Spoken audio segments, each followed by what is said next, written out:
Thank you for joining me for this reading of Moosetach by Margie Pelletini, illustrated by Henry Cole.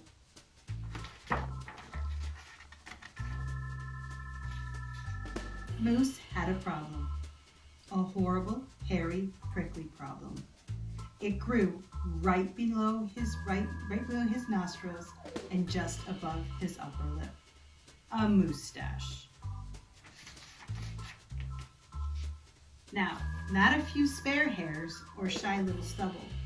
No mere weak wandering whiskers on the upper lip of this moose. No siree.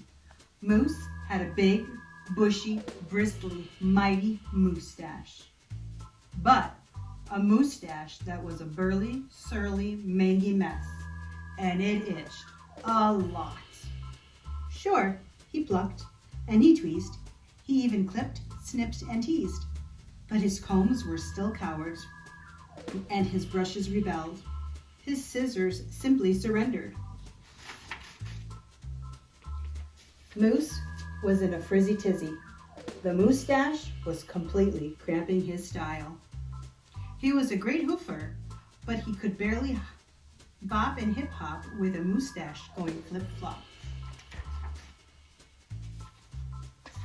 He was a wonderful chef, but he simply could not flambe his souffle with all of those whiskers in his way. And he was a daring skier, but how could he downhill race with the mighty moostache blowing in his face? Moose had to do something, and soon. But what? After days and days of much serious thought, Moose got an idea. He crossed some hair here, he crossed some hair there, and he tied his moostache around his neck. A moose scarf seems to be the ideal answer. It was so simple, so easy, so perfectly perfect. But then his moostache got knotted and mangled and terribly tangled. And those hundreds of hairs still prickled and tickled.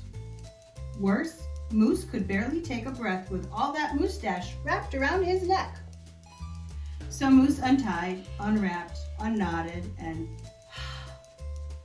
gulped in some fresh air. He got another idea. He parted some hair this way and parted some hair that way, and he heaped all of that moostache on top of his head.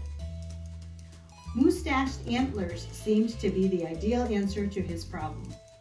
It was so simple, so easy, so perfectly perfect. Until a squadron of squirrels and one very nosy gopher moved right into the Moose Hotel. They muddled and hoarded, furrowed in and burrowed out. Needless to say, it became quite crowded up there on Moose's head, and heavy and messy. And very, very noisy. The squirrely chitting and chatting squeals and squawks woke Moose every morning before the crack of dawn, and that gopher was giving the moose one hairy headache. Moose needed his sleep. He needed his rest. He needed his privacy. Moustached antlers? Nuts, said Moose. So he unparted, unpiled, untwisted, and untwined, and said adios to those hairy horns. But now what? What? The miserable moose took hold of a hunk of hair and wrestled it. Then he roped it, and he tethered it, tied it, tamed. Aha! A moose tail! And that was so simple. That was so easy. That was not so perfectly perfect. Talk about a dizzy do. Moose didn't know if he was coming or going.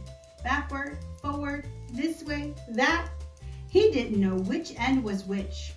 Moose had to bail on the tail. And so he thought and thought and thought some more. But no other idea was a worthy winner. Braids were a bother. A moustache sweater? Too sweltering. A net? Not. Poor Moose. His problem was truly terrible, unbearable, just downright sad. He felt so alone. He didn't know what else to do. Then, call it fate, call it destiny. It was probably dumb luck. But one day, Moose tripped on his Moosetach and had no time to duck. Moof! Pardon me, they both said as they bumped. Then they blinked, and they stared, and their hearts went thump-a-thump. She was a moose with a bouffant so bodacious, outrageous, well, it was just plain old big. Hair after hair, piled higher than high, a skyscraping dew of glorious curls, a tower of swirling twists and twirls. She was simply splendid, stupendous, absolutely superb. Of course, Moose had to ask how she got such a dew. Miss Moose winked, and then she whispered, "Just a little glue." So, she helped fearlessly plunge a hoof into a fat pot of white gooey goop, and carefully, oh so carefully, they glopped, and they plopped. They pasted and they pressed. They coaxed and curled every truly unruly wayward whisker.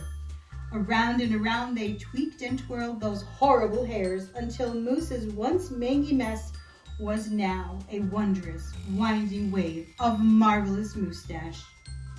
Moose gazed in the mirror and smiled a broad, moosey smile.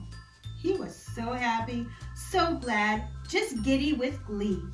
He looked dashing and handsome. Moose gushed, "Is that really me?"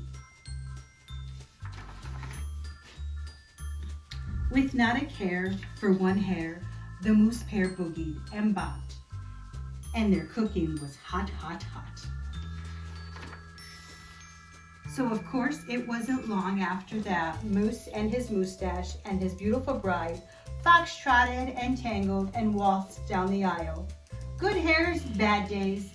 They vowed to love and to cherish, and with hearts heaped with love and pots filled with goop, they both said, "I do glue," and promised to never part. It was so simple, so easy, so perfectly perfect, and it stuck.